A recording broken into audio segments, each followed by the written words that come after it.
Greetings everyone and welcome to module number 5. In module number 5 we're going to go through your textbook in chapters 9 and 11, and we're also going to dive into our critiques. So please know that there is an assignment link within this module that you'll complete your critique, and there is a video on how to actually logistically go through your critique, and the rubric is very detailed to help you through the thought process of critiquing an epidemiological study. And it is important to choose a quantitative study when you're doing this particular critique. It will help you.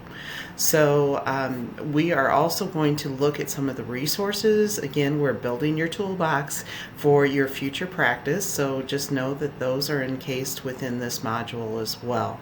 So when we look at your chapter number 9, I want you to really focus on causality, causal inference, and just know that true causality is very difficult to actually establish, and there are criteria in place to really take a look at whether something truly causes, and much of the information that's out there is based on misnomers from studies as far as some of the popular or incorrect information that's out there about health. One would be the contribution of autism to immunizations, and that assertion is based on a very small study that was flawed. However, the information actually was out there, and it was inferred that it was a causal relationship when in actuality that was not the case. So that's just one example, but it's really important that we as healthcare providers have that expertise to actually critique what we're reading so that we know whether it is truly causal or if it's a relationship type issue, and many things are relationships that aren't necessarily a direct cause. And with that being said, I tapped chapter 11 as well because that covers chronic diseases, and really these two chapters tick and tie.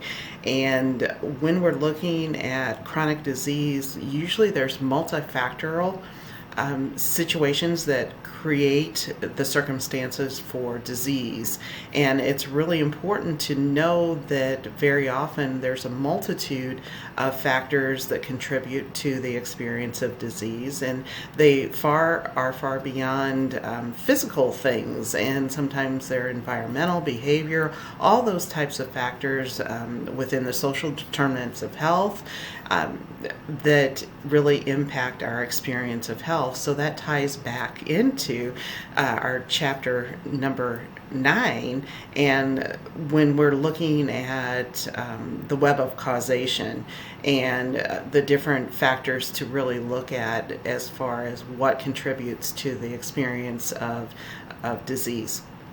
So with that being said, much of the information that we're gaining from this particular module will be helpful as you move forward as well in your final synthesis paper, and in particular you will be using some of the materials from this module as you complete your synthesis. So keep note of that, and you may want to refer back to the rubric for the synthesis and kind of make notes on it, knowing where you learn this information and what you need to apply for that particular assignment as well. Like I said, we're just building those blocks, we're scaffolding, and we're developing your skills in not only reading but applying epidemiological studies in practice. So with that being said, we'll just scroll on down. There are some YouTubes that will help you to really conceptualize some of the factors surrounding causality, and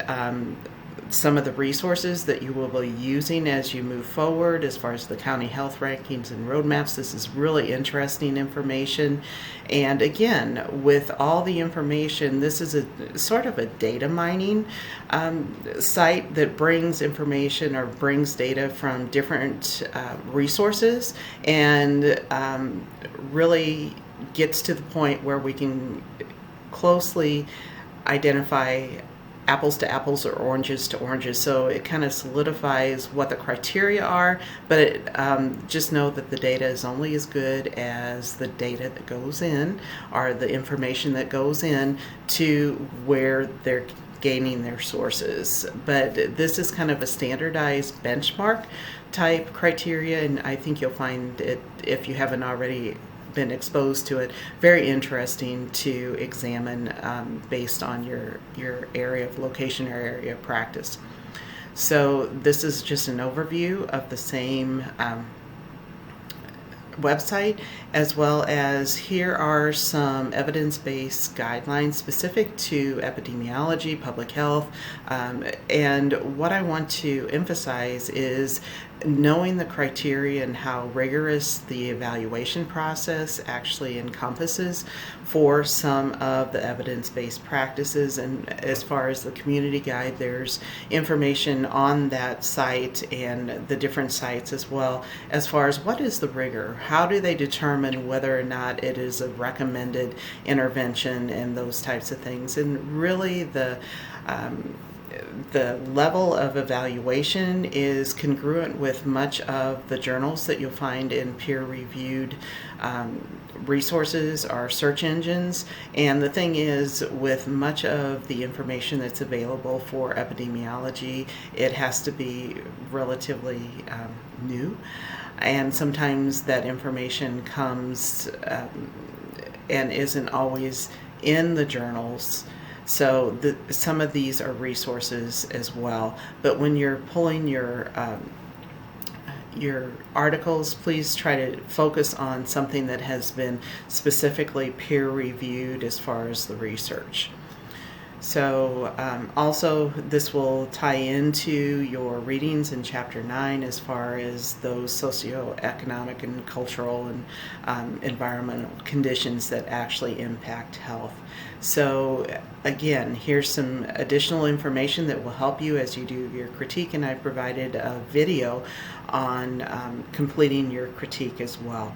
So you may want to even hold on to the rubric from this course, because it helps you to systematically think through the critique process, and it may be helpful as you move forward also. So if you have any questions or concerns, please let me know, but I'm really anxious to see your critiques and see how much you've learned so far.